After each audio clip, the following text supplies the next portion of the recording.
Olá, minha gente, muito boa noite.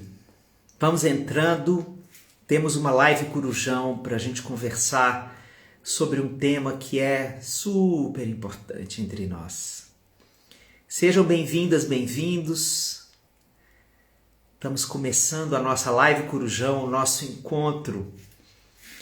De vez em quando acontece esses encontros. Rosane, um beijo para você, querida. Que alegria.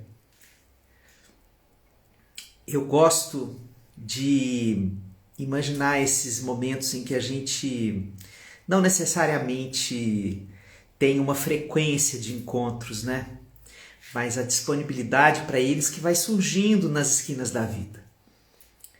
Eu tenho muita dificuldade de imaginar a vida com essa regularidade que os influenciadores digitais têm para estarem com as pessoas, né? Eu acho que a vida vai acontecendo, ainda mais nos momentos de quarentena, desse jeito. Na hora que dá, na hora que a gente consegue, ainda que o algoritmo fique com essas insistências da gente poder realizar o tempo inteiro, né? Produzir o tempo inteiro, eu estou aqui para a gente poder conversar integralmente, inteiramente. Então, a nossa live hoje é sobre um dilema. Eu vou contar para vocês a história dessa live. Eu acho que já tem muita gente aqui sabendo. Eu e Dani estamos fazendo um projeto que é uma forma de atender mais casais, né, num formato inédito que a gente criou, chamado Reconstruindo Nosso Casamento. Eu tenho tomado nos últimos anos um apreço enorme pelos tratamentos de grupo. Eu acho que acontecem coisas nos grupos que não acontecem nas terapias individuais, nos processos individuais, né? Porque a pessoa pode simplesmente ficar lá no grupo em silêncio, com a câmera fechada, agora que está tudo online, né? Mas ela pode ficar com a câmera fechada, com o microfone fechado e ainda assim viver uma experiência transformadora. Então eu acho o grupo uma coisa sensacional. E tenho trabalhado muito com grupos, né? Com todos os lugares que vocês podem imaginar. O grupo de homens que eu coordeno há 4 anos, grupos, né, em escolas, grupos em empresas, né? E aí a gente criou esse grupo chamado Reconstruindo Nosso Casamento, que é um projeto fechado. Para quem quiser entrar nesse projeto, tem uns 40 vídeos meus gravados sobre tudo quanto é tipo de treta do casamento. Não só desembolando a treta, mas também apontando saídas para os temas difíceis da relação dos casais que estão vivendo crises. E tem Elisama, tem Rossandro, tem um monte de gente bonita comigo, tem Patrícia Piper, psiquiatra amiga. E aí esse projeto de 4 meses, ele tem encontros ao vivo, mediados por mim e por Dani, como um casal que atende casais. Bom, esse é o Reconstruindo o Nosso Casamento. E aí, a princípio, a gente tinha pensado só em casais participarem desse projeto. Muito bem, começamos a receber uma infinidade de mensagens de pessoas lamentando, mulheres lamentando que os seus maridos não estavam topando participar disso. Né? E se elas podiam participar, só elas. Eu confesso que a princípio eu fui resistente a essa ideia, Dani também, né? Mas eu quero contar para vocês que a identidade terapêutica de quem trabalha com o que a gente trabalha é assim, ó. Não é o terapeuta que tem a razão, não é o terapeuta que tem o leme do diálogo. Quem conduz o diálogo é o outro. Quem está falando da sua dor é que comanda o passo dessa dança. E aí eu entrei em conexão com essa ideia e falei, quer saber? Essas pessoas todas têm razão. Elas têm todo o direito de participar desse projeto sozinhas, né? Para elas poderem, inclusive, construir mais percepção sobre qual será a questão que está envolvida dentro da relação que ela não consegue convidar o outro para fazer parte disso. E aí tudo se transformou dentro de mim, dentro da Dani, mas ficou a pergunta: como é que a gente apoia as pessoas, sobretudo as mulheres, para convidarem os seus companheiros para fazerem parte de um projeto qualquer terapêutico? Por que será que nós, homens, temos tanta resistência a esse tipo de experiência? Por que nós, homens, temos quase uma aflição, uma aversão à terapia?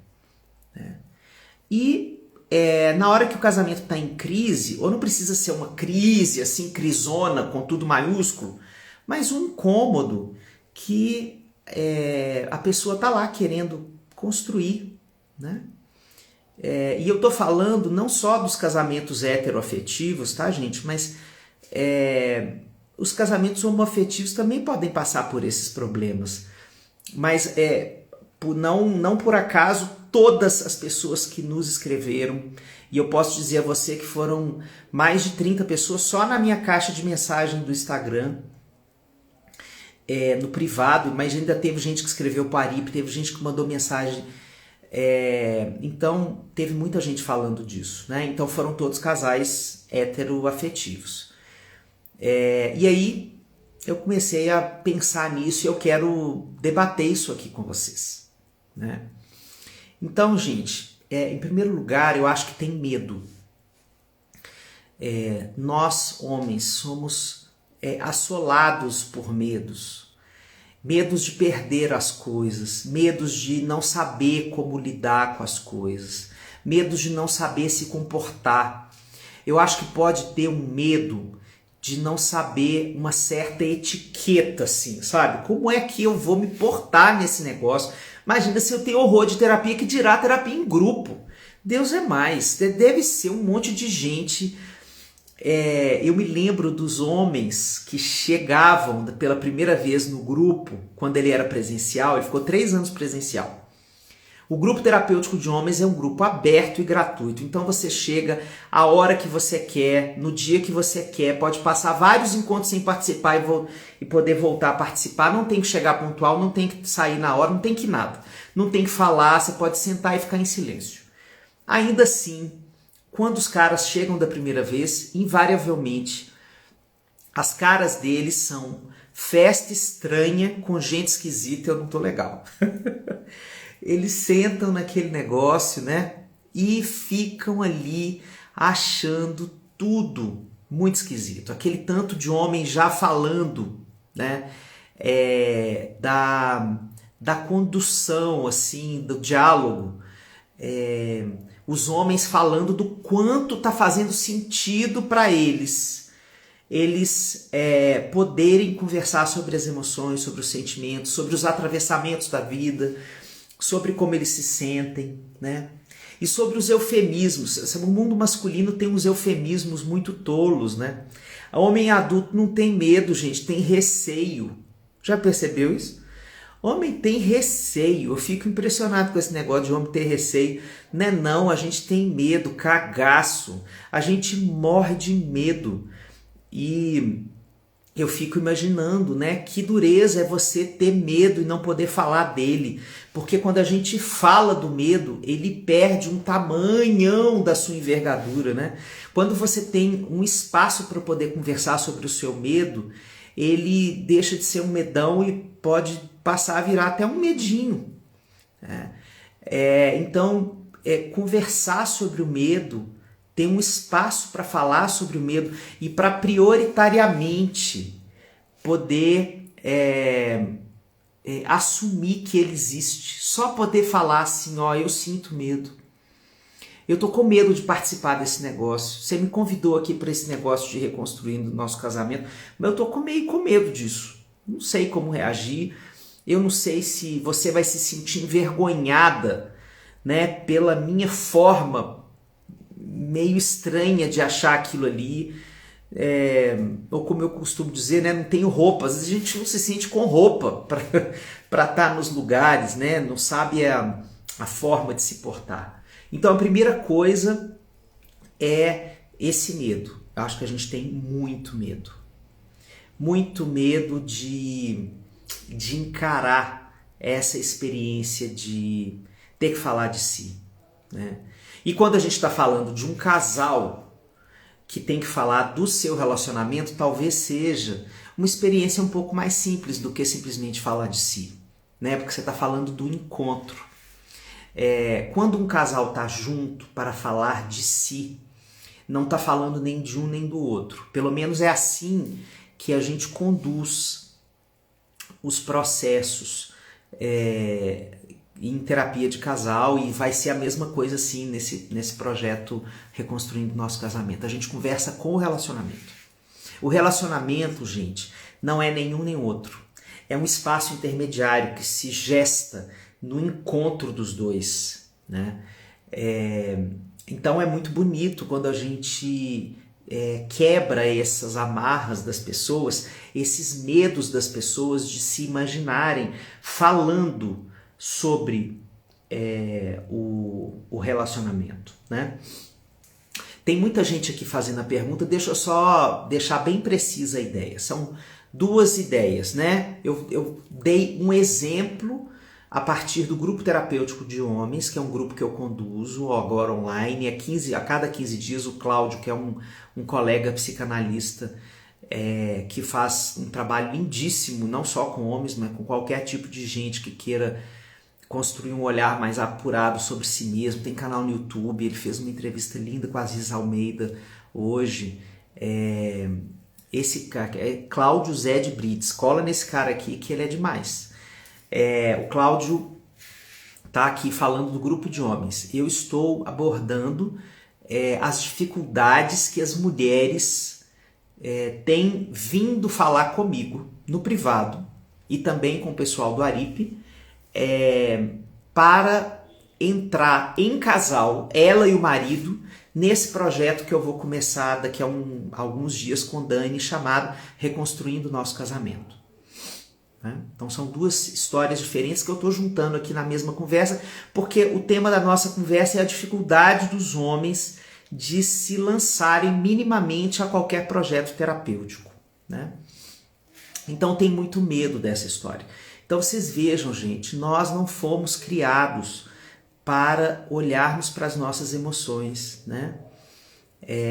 Nós estamos tentando fazer diferente agora com os nossos filhos. E a ideia de poder fazer uma educação emocional diferente com os meninos dessa geração que nós estamos criando é uma coisa muito bonita, porque a gente está construindo uma promoção de saúde talvez inédita em termos geracionais, né? Que cada vez mais a gente possa ajudar os nossos filhos, estou falando aqui de meninos mesmo, para poderem chorar, para poderem sentir raiva, para poderem sentir medo, para poderem falar das suas saudades, para poderem ter dúvidas, para não ter que ser bravos e ousados o tempo inteiro, para poderem ser comedidos, né? Para poder ser delicados, né? Para poder habitar o mundo com delicadeza, né? Porque o medo da delicadeza no homem é homofobia internalizada, né? Quando a gente tem medo da própria delicadeza, a gente está, na verdade, com medo de que o outro pense que a gente é gay, né? Então, a ideia que nós estamos trazendo aqui hoje é muito desse lugar de apoiar os homens a que possam se sentir de mãos dadas num projeto terapêutico, né? E com a certeza que eles possam ter, que a gente pode garantir para eles o seguinte: você não vai ser obrigado a se comportar de uma determinada forma. Se você sente que a experiência vai ser muito dura, muito difícil, né, para você se postar assim num grupo e poder falar, você pode ficar em silêncio, né? Você pode abordar somente o seu silêncio, Gente, no momento em que a gente está o tempo inteiro falando, escutando, produzindo, só escutar o próprio silêncio, só escutar as histórias dos outros dentro de um grupo, isso já faz uma enorme diferença, né? A Dani tá aqui. Amor, eu deixei essa live hoje sem a presença necessária, assim, fundamental sempre da Dani, porque ela estava na funça com as crianças. Mas ela apareceu aqui. Você quer vir, amor? Quer falar um pouquinho? Só me diga aí se você está disponível. Se você tiver, eu te chamo aqui, te colo para dentro. Então você me dá o toque. Ela está em outro lugar da casa aqui cuidando das crianças, né? Mas se ela tiver disponibilidade, ela entra aqui. Senão eu vou continuar a nossa conversa. Então, gente,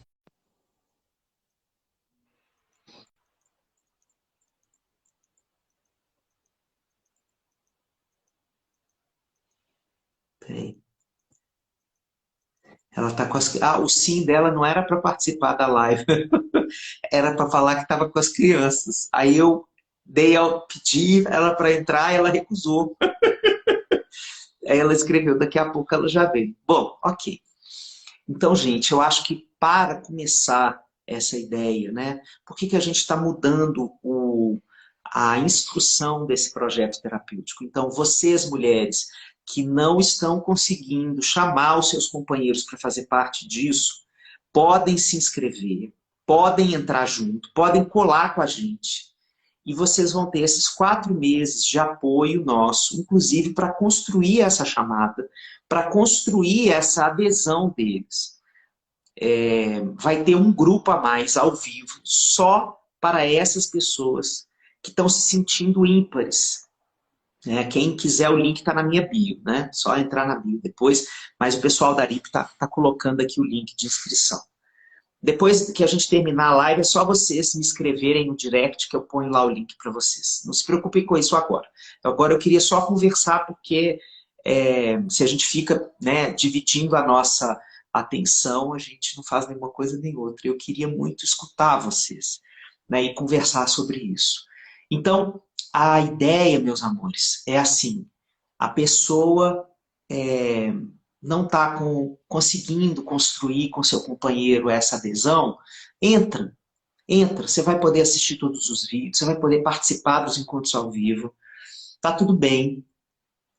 Na hora em que tiver lá no início do projeto, vai ter um encontro a mais que a gente criou para escutar essas pessoas, para dar um pouquinho de vazão para esse sentimento de imparidade. Estou ímpar nessa história, estou aqui sozinho, mas eu queria estar com o meu parceiro, eu queria que ele participasse desse projeto junto comigo, que ele entrasse nisso.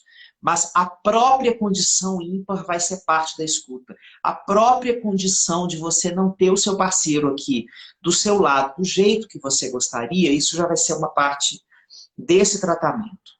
E para ele, né, quando ele conseguir entrar, se ele conseguir entrar, ele não vai ser tratado como um atrasado, não vai ser tratado como uma pessoa que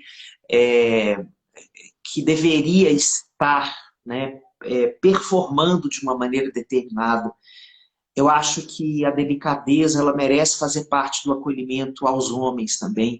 E há essa dificuldade que nós temos de entender esse tipo de coisa. Nós merecemos a delicadeza no trato com as nossas dificuldades, né? Se nós, é certo que nós homens, como um coletivo, somos o gênero responsável pelas maiores atrocidades como as mulheres, né? Com as mulheres e com o sofrimento feminino, né? Se nós somos os responsáveis por essas atrocidades, nós também somos o gênero que está querendo se reinventar. E é para essa reinvenção que eu estou falando, né? Para essa reinvenção, para essa vontade de fazer diferente, a gente também precisa de escutar tudo com delicadeza. A gente também precisa receber esses homens de braços abertos no tempo que eles puderem, do jeito que eles puderem. De câmera fechada, sem precisar se colocar, sem precisar sequer participar dos encontros ao vivo, se eles quiserem só escutar os vídeos, assistir os vídeos, né? Tudo bem. Então, minha gente, eu acho que a dificuldade de participar dessas histórias também é o medo. Existe uma crença de que toda terapia de casal termina em separação. Não sei se vocês já ouviram falar disso. Mas essa é uma dos pavores das pessoas de participarem de terapia de casal. De onde vem isso? Bom, isso vem primeiro de o tempo, o momento da relação em que as pessoas pedem ajuda. As pessoas normalmente pedem ajuda terapêutica na hora em que já estão assim no finalzinho do gás da esperança, né? Já não tem mais energia para colocar ali naquele relacionamento, e aí eu jogo no colo do terapeuta no primeiro encontro com ele e falo assim, olha, eu só vim aqui como última tentativa, é assim, ou a sala do terapeuta ou a sala do advogado, né? Então, agora as duas salas são a tela do celular nesse momento, né? Mas é muito comum, então, que as pessoas procurem a terapia num momento em que já não tem mais muito o que fazer. Então, é por isso que a gente está construindo isso, gente, como um leque de possibilidades. Assim. Essa quantidade de vídeos que eu gravei, ela tem o objetivo de construir criatividade no momento da reconstrução do casamento, né? Então, cada um desses vídeos, ele fala de pedaços da vida que talvez você não revisite há muito tempo, porque você está muito focado naquela conversa da crise. Né? A conversa sobre a crise é aquela conversa que fica reiterativa, toda hora ela volta no mesmo ponto. Né? Na hora que a gente está vivendo uma crise no casamento, parece que a gente escorrega na mesma casca de banana todos os dias e tem o mesmo grito, a mesma fala, o mesmo bordão, né? A gente repete as mesmas falas, eu não aguento mais, eu não tenho jeito, a gente não tem jeito, você não tem jeito, eu não aguento você. Então a gente fica nessa repetição, né? Que é pouco criativa, é pouco inspiradora, ela vai cada vez mais dando para a mente a sensação de que as portas estão todas fechadas, que não há o que ser feito, né? Então, esses vídeos eles têm o objetivo de mostrar para você assim, olha, o que aconteceria com a sua crise, com o seu casamento, se você olhasse por aqui? Se você pensasse nisso? Tem quanto tempo que você não pensa nisso? Tem quanto tempo que vocês não conversam sobre isso aqui? Tem quanto tempo? E aí tem todo tipo de tema, né? A forma de se comunicar, a relação com a família de origem, a relação com os filhos, se filho tem a ver ou não com separação ou com casamento, qual é o lugar dos filhos nessa história, né? Como é que eu olho meu parceiro depois de muitos anos junto? Onde é que fica o desejo? Onde é que fica o amor? Onde é que fica a admiração? Como é que eu passo por uma experiência de traição e se eu ainda quero reconstruir essa relação? O que é traição? O que não é? Como a gente pode ressignificar essa história? Como é que eu reconstruir um casamento depois de uma traição é passar pano? Insistir numa relação depois de uma traição é você se colocar numa posição submissa, numa posição de uma pessoa que não quer aceitar que o ideal seria se separar? Ou será que muitas pessoas se separam depois de uma traição porque têm vergonha de assumir para si mesmas que gostaria de aprender com essa traição e fazer uma outra história no seu relacionamento? Tá?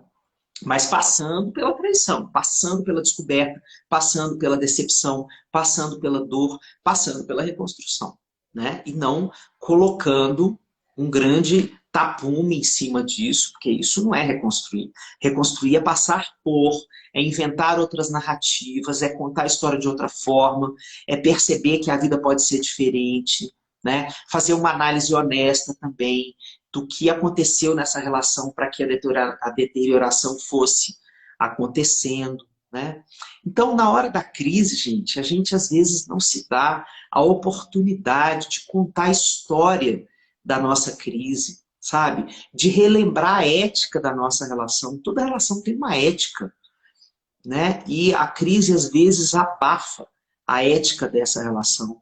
Às vezes a gente não quer conversar porque a gente está cansado, mas se a gente conversa sobre a ética, sobre quem nós fomos, né? Porque quem nós fomos como casal pode ter a ver também com quem nós possamos vir a ser. E a gente precisa fazer um luto de uma fase do relacionamento, né? Se despedir daquela forma de se relacionar que ficou lá atrás, porque nós mudamos, nós viramos outras pessoas, nós queremos outras coisas da vida. Mas nós queremos coisas da vida. E ainda queremos pensar em coisas da vida juntos. Então, pensar nisso também é uma coisa boa. Né? Há quanto tempo a gente não consegue pegar um rumo de prosa assim, para a gente conversar quais são os valores mesmo que regem a nossa relação, que fazem com que a gente esteja junto, ainda tenha vontade de estar junto. Né? A decepção, ela é uma corrosão. Né? Quando eu me decepciono com o outro, quando eu me decepciono com a minha parceira ou com o meu parceiro, tem um pedaço dessa vontade que fica corroído. Mas tem um pedaço que continua. Então, é hora de colocar essas duas metades para conversarem. Né? Como é que eu coloco essas duas metades para conversarem? Como é que eu converso? Faço um diálogo assim, honesto entre o que eu me decepcionei com você e o que eu ainda acredito em você. Isso não é passar pano. Eu não passo pano quando eu converso com essas duas partes que são verdadeiras dentro de mim. Verdadeiramente, eu estou vendo acontecer dentro de mim momentos em que eu não tenho esperança no nosso relacionamento e momentos em que eu tenho, ou quero ter, ou quero inventar uma esperança, porque eu estou sem criatividade, sem olhar ampliado para a vida. Né? A exaustão, eu estou escrevendo um livro que vai ser publicado em julho, eu estou terminando a escrita dele, eu acho que eu termino ele nos próximos dias. Assim, no máximo mais uma semana ele já está entregue para a editora. Ele vai se chamar A Exaustão no Topo da Montanha. Ele fala desse fenômeno, que é um fenômeno dos fenômenos mais importantes da nossa vida hoje, que é como a gente fica cansado de tudo. A gente se cansa, a gente está exausto até das coisas que a gente mais ama. A gente está exausto do trabalho que a gente ama, a gente está exausto de cuidar dos filhos que a gente ama, a gente está exausto de quarentenar, né? A gente está exausto de um monte de coisa. Que fenômeno é esse? Como é que a gente vive na exaustão? E o que a exaustão faz com a gente? Então, a crise conjugal é uma dessas exaustões. Né? E o que a exaustão faz com a gente, independente se é na crise conjugal ou em qualquer outro fenômeno, o que ela faz, a gente deixa de ver a vida como uma multiplicidade de possibilidades. Então a exaustão faz a gente enxergar a nossa vida só como eu não tenho condição, eu preciso mudar alguma coisa na minha vida, mas eu estou tão exausto que eu não consigo imaginar em qual peça desse jogo da minha vida aqui eu posso mexer, eu tenho energia para mexer. Né? Então você veja que a exaustão começa no nosso olhar. Ela está no corpo, ela está na alma, mas o nosso olhar não consegue enxergar um caminho um caminho de saída. E isso acontece na crise do casal. Né? Na crise do casamento acontece esse mesmo fenômeno da exaustão. Então, quando você tem um grupo conversando, né, e você não dá conta de falar de você, você não dá conta de... Você está tão cansado do seu companheiro, da sua companheira, que você não consegue falar por enquanto, mas se você tem um grupo em que tem outras pessoas falando, a escuta dessas histórias já transforma alguma coisa em você. Essa é a coisa mais maravilhosa que acontece no grupo. Quando eu escuto as histórias de outras pessoas, de outros casais que estão vivendo crises, Eles vão ter a história deles, a personalidade deles, a identidade deles em particular. Cada casamento é como uma impressão digital, é único. Mas, ao mesmo tempo, tem alguma coisa que é universal nessa experiência, né? O desejo de amar, de ser amado, o desejo de construir um projeto de vida em comum, o desejo de ser desejado, o desejo de desejar. Tem coisas que são comuns, que são universais. E aí, quando eu começo a escutar outras pessoas falando dos seus casamentos numa roda de grupo, cara, tem alguma coisa que se mobiliza dentro de mim. Tem alguma coisa que movimenta, sabe? Então, tem coisas que podem acontecer nesses processos. E, gente, olha, tá falando aqui, ó, prosa boa para as mulheres, mas os homens nunca chegam a essas conclusões. Casamentos carregados por mulheres é difícil, concordo totalmente. E é disso que a gente está falando também, né? Mas tem aumentado o número de homens que têm buscado psicoterapia, gente. Nós, psicólogos e psicólogos que estamos trabalhando incessantemente na pandemia, estamos vendo pela primeira vez, a frequência masculina aumentando, né? Eu tenho sido chamado por empresas para trabalhar o tema da saúde mental. Sabe por quê? Porque os homens que comandam a maioria das empresas, né, estão percebendo um decréscimo da sua saúde mental. E eles estão preocupados, né? Não estão só preocupados com o chão da fábrica, eles estão preocupados com eles também. Porque eles também estão em sofrimento, né? Então, tem alguma coisa acontecendo nessa pandemia fazendo com que os homens, pela primeira vez, se atentem para as questões de saúde mental e, talvez por desespero, porque a coisa está mais aguda, né? Talvez porque o fenômeno está mais complexo, né? Então, eles estão aí realmente procurando mais ajuda terapêutica, né? Eles estão construindo espaços muito novos para eles, inéditos, eu diria, de conexão com as suas emoções, de conexão com as suas perguntas na existência, né? De conexões, de ligações que não estavam sendo feitas. Quando a gente fala de conexão, a gente está falando dessa ligação com essas perguntas, né? Com essas coisas que nos incomodam. A mentalidade masculina tradicional, ela quer resolver a vida. Mas as emoções, os sentimentos, os afetos, as dores de sentir a vida, elas não são coisas que se resolvem da mesma forma que você resolve uma coisa, um problema financeiro, que tem que fazer uma redistribuição entre ganhos e gastos, né? Não é assim que a gente resolve as nossas emoções.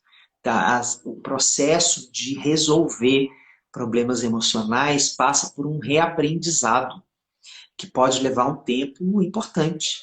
Reaprender a sentir, né? Ou às vezes até aprender a sentir, né?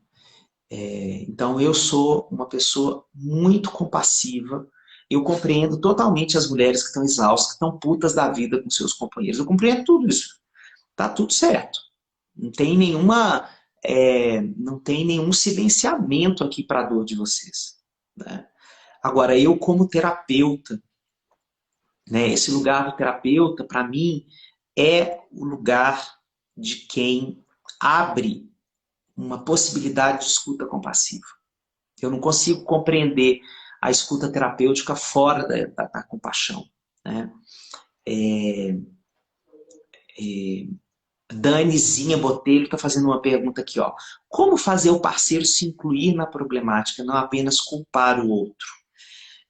Olha, eu diria assim, tem uma parte da experiência de conversar sobre crise conjugal com o parceiro, com o homem, que ele já está acostumado a entender que na hora que você vai chamá-lo para conversar, você vai culpabilizá-lo pelas falhas dele, né? Então ele começa a agir como uma criança que já sabe que vai receber um sermão. E aí, como é que uma criança que já sabe que vai receber o sermão, ela se comporta? Ela se acanha, ela foge, ela se defende, né? Ela ataca para não perder a briga, né? Não se esqueçam que o mundo masculino aprendeu a atacar para se defender, né? A gente é ensinado a isso, tá? Então, como é que a gente começa a reatar a forma de conversar? Porque não é reatar o relacionamento, é transformar a conversa numa coisa não aversiva. Eu diria que a gente precisa parar vários momentos durante uma conversa curta para escutar como ele está se sentindo. E se para você isso é insuportável, terceirize essa história, entrega para um terapeuta para fazer isso. Porque o que acontece quando você vai dando para o outro a segurança de que ele pode continuar na conversa, sentir, falar do que ele está sentindo? Ele deixa de ver a conversa, o diálogo, como uma coisa aversiva. Mas realmente, se ele entra num diálogo só para ser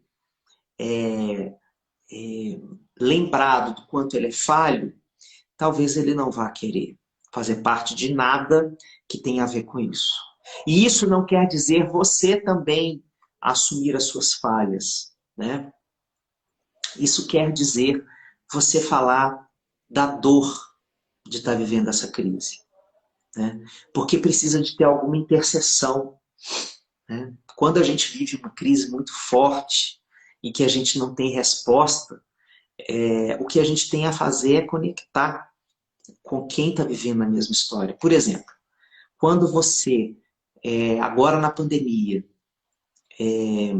tem uma pessoa querida que se interna por Covid e você fica arrasada, preocupada, com medo dessa pessoa ser entubada, com medo dela morrer, com medo de você não poder mais falar com ela, de você não poder fazer uma despedida, qualquer coisa. Os medos vão brotando na mente como um miocárdio, né? Muito bem. Então, na hora em que você tem esse tipo de experiência hoje, o que você pode fazer, se você não tem como ir lá, se não tem como ir lá no hospital, você não pode ir lá conversar com aquela pessoa, o que você pode fazer é, por exemplo, conversar com uma outra pessoa que está vivendo a mesma dor que você. Uma pessoa que também está com medo dessa pessoa que acabou de ser entubada. Ou que viveu uma experiência como essa, né? E aí essa pessoa e você conversam, tem alguma coisa que acontece depois que essa conversa acontece, você não resolveu o seu problema, a pessoa continua no hospital, você não a viu, mas depois que você conversa ali sobre uma interseção das dores, sobre uma dor em comum, tem alguma coisa que melhora, tem alguma coisa que entra mais ar. Então, como é que isso se dá dentro de um casamento, né? Eu perguntaria assim, gente, há quanto tempo vocês não lamentam juntos o fato de vocês estarem vivendo uma crise há tanto tempo? Vocês já choraram juntos sobre a crise que vocês estão vivendo? Você já se compadeceu com a dor dele? Ele já se compadeceu com a sua dor? Né? Geralmente são as mulheres que vão precisar começar esse processo de se compadecer com a dor do homem, porque isso pode ser o início de puxar esse carro, né? Um ciclo virtuoso. Talvez ele não consiga se conectar com isso de pronto. Mas há quanto tempo não rola um encontro para que a intercessão deles seja: nossa, que coisa mais triste a gente está vivendo isso. Que coisa mais triste a gente ser um casal que se fez tantas palavras bonitas há pouquíssimo tempo e agora a gente está nesse lugar, a gente está desse jeito, né? Como como eu sinto tristeza disso. Às vezes eu sinto raiva, mas eu sinto muita tristeza. Sinto saudade. Você sente saudade de quem a gente era? Você sente saudade? Vamos hoje só conversar da nossa saudade, de quem a gente já foi. O que você está mais sentindo falta? Né? Se você pudesse voltar numa cena em que a gente pudesse relembrar juntos aqui de uma cena bonita entre a gente, que cena seria essa? Que tipo de sentimento estava presente nessa cena? Qual o valor do nosso relacionamento, né, estava presente nessa cena que você acha que a gente está afastado dele? Que, que parte da nossa identidade andou se perdendo e se esfarelando pelo caminho? Né? A gente tem muita coisa que a gente pode propor de conversa honesta, de conversa bonita, de conversa que não fuja da raia, sabe? Que não tape o sol com a peneira, que fale da dor sim, mas que conecte os dois na dor que é dos dois. Porque a, a Adshuara Gabi está falando, sim, mas apesar do carinho e respeito, os sentimentos não são mais recíprocos. O que fazer? Precisa ver se são mesmo tão incompatíveis. Porque, na verdade, gente, numa vida de casal, a ilusão da paixão é que faz a gente achar que a gente está no mesmo nível de reciprocidade, sabe? A paixão é aquela ilusão que faz com que a gente ache que o outro ama a gente do mesmo jeito que a gente está amando ele, mas os dois sempre vão ter experiências diferentes sobre o amor. Um vai ver o relacionamento de uma forma, o outro vai ver de outra forma. Mesmo que os dois estejam felizes e realizados com o relacionamento, a visão é diferente. Porque eles estão vendo o fenômeno a partir de uma história, né? Porque eu vejo o meu relacionamento, inclusive a partir do filtro que o meu olhar coloca, que tem a ver com as outras relações de amor que eu já tive, como eu fui na minha história com minha mãe, com meu pai, meu irmão, meus tios, minhas tias, meus avós, meus amigos na adolescência. Tudo isso conta e faz acontecer um jeito de olhar para a relação. Então, essa ilusão de que os dois veem o relacionamento de uma forma equânime, quando ele está bom, ela conta muito nessa hora de falar da crise, né, em que a gente pensa assim, meu Deus do céu, mas a gente não sente mais a mesma coisa um pelo outro. Né? Eu ouso dizer que a gente não sente a mesma coisa um pelo outro desde o dia zero. A gente sente coisas diferentes, mas são coisas boas. E por serem coisas boas, a gente topa trocar maçã por pira. Né? Mas a gente não sabe exatamente o que o outro está sentindo, talvez nem ele, talvez nem ela. Né? Tá escrito aqui, ó, Mariela Palácios, eu me separei há 5 meses, estou certa disso. Porém, vejo isso como algo positivo para o ressignificado do relacionamento. Você concorda? Super. Né? Nenhuma relação, quando ela termina, ela é um fracasso. Nenhuma relação é um fracasso quando ela termina. Quando as relações terminam, é porque ela teve uma história que terminou ali. O que faz a gente ver os finais de relacionamento como um fracasso, sabe o que é? Essa ideia do até que a morte os separe. Então, assim, o padrão ouro do relacionamento é aquele que fica junto até a morte. Um se enviúva do outro. Esse é o relacionamento que deu certo. Qualquer outro arranjo é um relacionamento que não deu certo. Gente, a gente não pode permitir mais esse tipo de narrativa, isso é injusto com a história construída num casal. Né? Existem histórias que têm uma duração de 1 ano, de meses, de 10 anos, de 15 anos. São histórias que aconteceram e que tiveram uma função. Pensem assim, vou dar um exemplo bem específico. Pense assim, Estou lembrando aqui de uma paciente que eu atendi há um tempo, que ela teve um relacionamento, o primeiro depois da separação conjugal. Ela viveu durante uns 10 anos com esse marido, e aí, depois de um tempo de luto, da separação, ela arrumou um flerte no Tinder, né, um peguete. E aí ela foi lá, ficou com o cara, passaram uma chuva assim juntos, e ela, a princípio, ela ficou muito encantada com o cara. Depois ela mesma começou a dizer o seguinte: eu tô achando que esse relacionamento não é para durar. Eu tô achando que ele vai acabar. Aí ele acabou. Ela não quis mais. Ela jamais imaginou que isso fosse acontecer. Aí depois eu perguntei para ela por que ela acha, né, que esse relacionamento não foi para frente. Aí ela me respondeu assim: porque eu acho que a função desse cara na minha vida foi simplesmente mostrar que eu poderia me realizar com outro homem. A função dele foi essa. Porque, na real, não tinha muita interseção ali entre mim e ele. Né? Não tinha ali muita coisa para pensar num projeto maior juntos. Né? Então, essa foi a função desse relacionamento.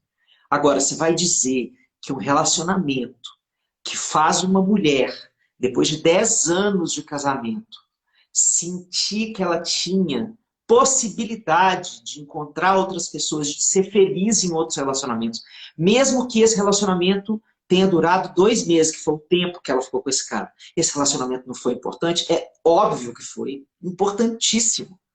Importantíssimo. Então, a duração do relacionamento não diz sobre a sua importância. É injusto você dizer que os relacionamentos acabam e quando eles acabam, eles são um fracasso. Isso é uma injustiça dessa forma judaico-cristã de falar sobre casamento. Isso é uma leitura moralista do casamento. O casamento não merece ter essa leitura moralista. O casamento é uma tentativa muito trabalhosa de construir projeto de vida, de construir vida a 2, a 3, a 4, a 5, a 6, a milhares de pessoas, porque tem que juntar família de origem, amigos, trabalho, passado, presente, futuro. É muita gente que entra na equação do casamento, né? Vai ficar gravada a live, não se preocupe. Todas as vezes eu gravo e mantenho aí. Então, para todo mundo que se separa, parte da experiência da separação tem a ver com a consciência assim, você precisa passar a contar aquela sua história de um jeito que sustente a sua história como um patrimônio. A sua história é um patrimônio. Você não pode jogar a sua história fora porque o relacionamento terminou e você vai rasgar a foto, rasgar a pessoa, rasgar a memória, rasgar a importância, rasgar o significado. Minha gente, não pode. Não pode. Isso é de uma injustiça. Porque o seu suor, né, o seu trabalho emocional, a sua disponibilidade para construir aquele relacionamento, aquilo foi um patrimônio que você entregou para um outro, que você entregou para uma relação.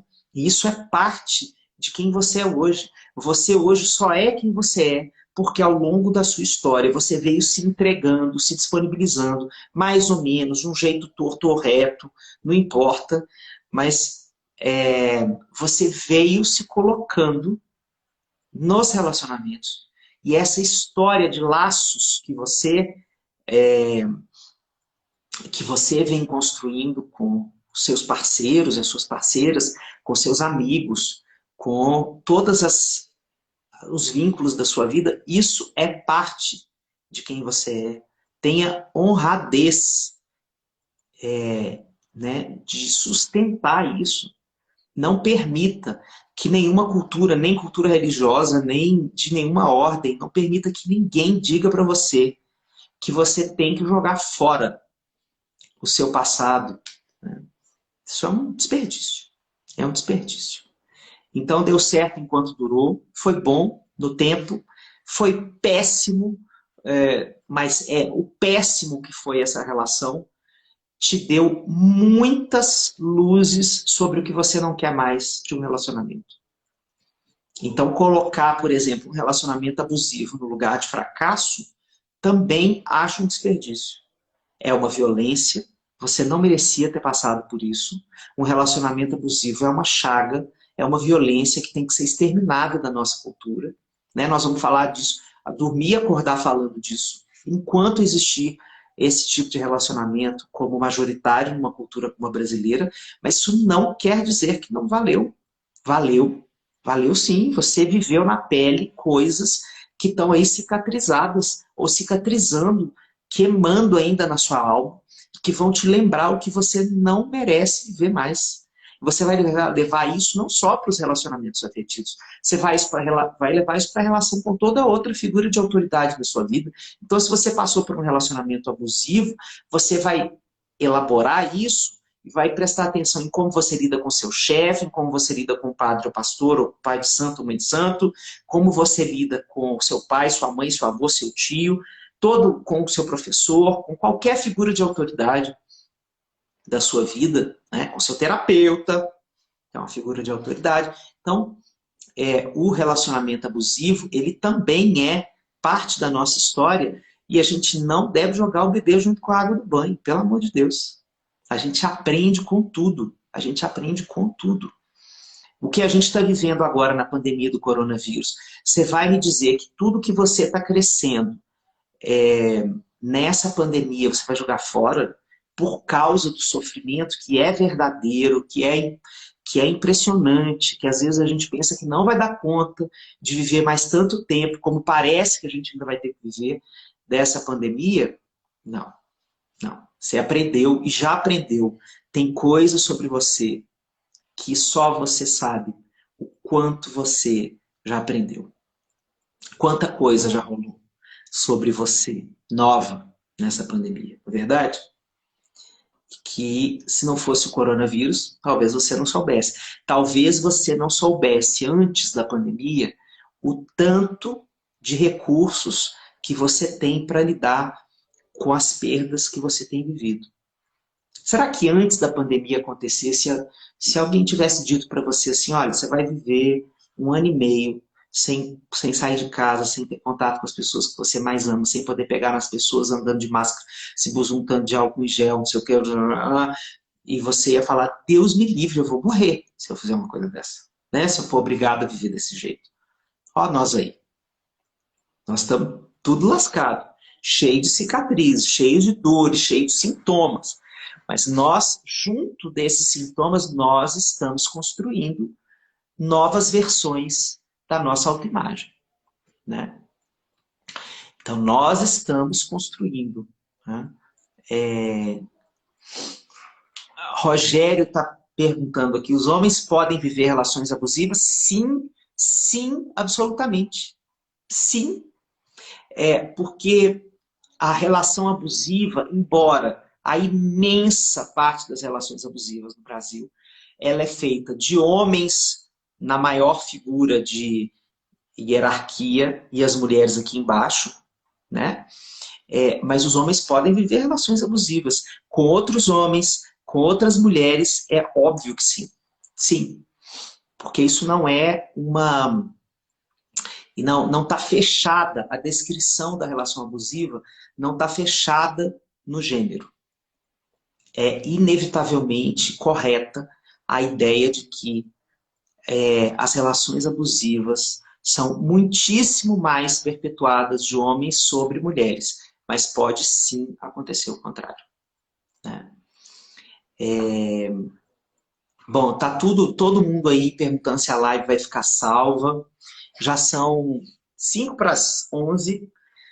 Eu vou terminando aqui a nossa conversa. Então, só relembrando aqui, gente, se tem aqui pessoas com vontade de participar do Reconstruindo o Nosso Casamento, desse projeto em grupo, né, de conversa sobre crise conjugal, sobre recuperação do frescor de uma relação, da cor, da delícia de uma relação amorosa, né? Mas você não está conseguindo convencer o seu marido, o seu companheiro de participar disso. A gente abriu essa possibilidade para as mulheres entrarem sozinhas nesse projeto. Vamos ter um encontro no Zoom só para essas pessoas e os homens vão participando à medida que eles quiserem, né? 4 meses juntos, eu e Dani conduzindo juntos o tempo todo, dezenas de vídeos meus sobre os temas da reconstrução do casamento. A Dani está dizendo, a minha participação fica para a próxima. Nós vamos ter que inventar outra live, viu, Dani? Porque a gente quer te ouvir. Então, muita alegria, muito obrigado. Estamos juntos. Obrigado por vocês ficarem aqui em plena noite de sabadão. É impressionante. Galera em Portugal, 3 horas da manhã, Clarissa. E Clarissa está em Portugal às 3 horas da manhã. Marília Rafael está em Portugal. Não tem nem... Ó, eu vim todo bonito. Isso aqui é a minha roupa bonita para conversar com vocês.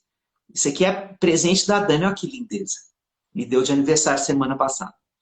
Mas eu sei que Dani está aqui dizendo que semana que vem ou em outra semana a gente vai fazer outra live dessa, tá bom? Com ela, do jeito que vocês gostam, porque é muito bom. E eu também, porque é bom demais conversar com essa mulher. Então, beijo gigante, boa noite para todo mundo, fiquem super em paz, se cuidem muito, né? E não deixem para pedir ajuda profissional muito tarde. Obrigado por todo mundo, né? Cláudio, meu querido amigo, muito obrigado. Cheiro com X, esse cheiro bom do Nordeste. Eu quero esse cheiro aí, ó, cheiro. Tá bom? Um beijo enorme, até sempre. Obrigado, pessoal do Aripe, que está aí sempre me dando apoio. Tchau.